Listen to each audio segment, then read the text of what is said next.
Welcome back to Dakota News Now. It's now time for another edition of Owning Your Outdoors. Joining me as always is Doug Schroeder from Lewis. And Doug, it's inevitable. We have a garden, we have flowers, we have planters. We're going to see some pests. Yes, you're going to have pests. There's going to be problems. If you're a homeowner or have plants of any kind, you're going to eventually have some problems. And we wanted to talk a little bit about those today, problems that most homeowners have faced. So what are one of the biggest top contenders for best or number one pest, I should say?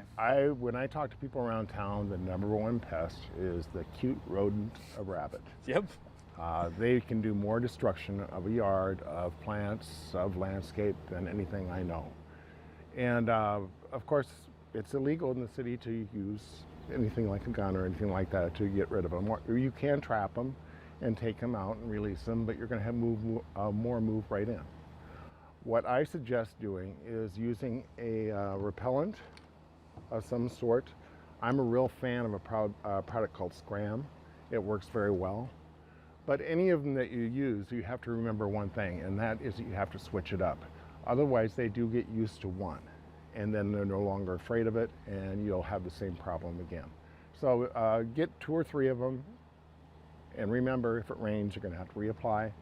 Be diligent about reapplying and keeping your products, your plants protected. I think when I think pests, I don't usually think of the cute little bunnies. I think more like bugs and insects, yes, right? And that also causes a lot of problems. A couple times in the last 5 years, I've had field ants come in and do mounds in the yard, or this spring they decided to attack my corbels, which I have examples over here. We have them under control, used a killer to get rid of the ants, but that's why watching is very important and keeping on top of it. The corbels are starting to come back, but will take some time. I know another pest that we've talked about before, Japanese beetles, right? Japanese beetle. In the southeast part of South Dakota, they become a major problem. And they like a lot of different plants, so lay eggs in your yard, and all of a sudden you'll see brown patches, and they'll be emerging, and it's every year it's getting to be a bigger problem. And they're a beautiful insect when you look at them. They have kind of a teal-colored head and a copper back, and think, oh wow, nice. But they will destroy a plant in a short period of time. There's a number of ways of getting rid of a Japanese beetle. Like cannas, for instance. I showed this last week, but they've destroyed some of the leaves here on the cannas. You can either hand pick them, if you have patience, and put them in a bottle of soapy water. That will kill them. You can use a lot of organics like neem oil, and there's a number of different organic products on the shelf that you can use, or use an insecticide. As I always say, use them late in the day, towards the evening. We want to protect our bee population and keep it thriving.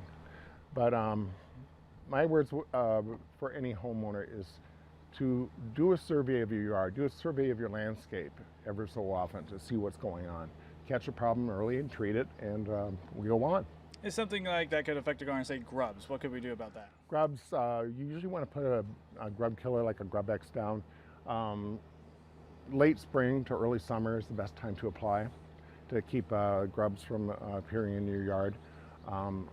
Put it on your calendar. Treat every year for something like that. The one year you don't could be the year that it haunts you. That's always how it works out, right? Yep. Doug, any other tips and tricks for us today?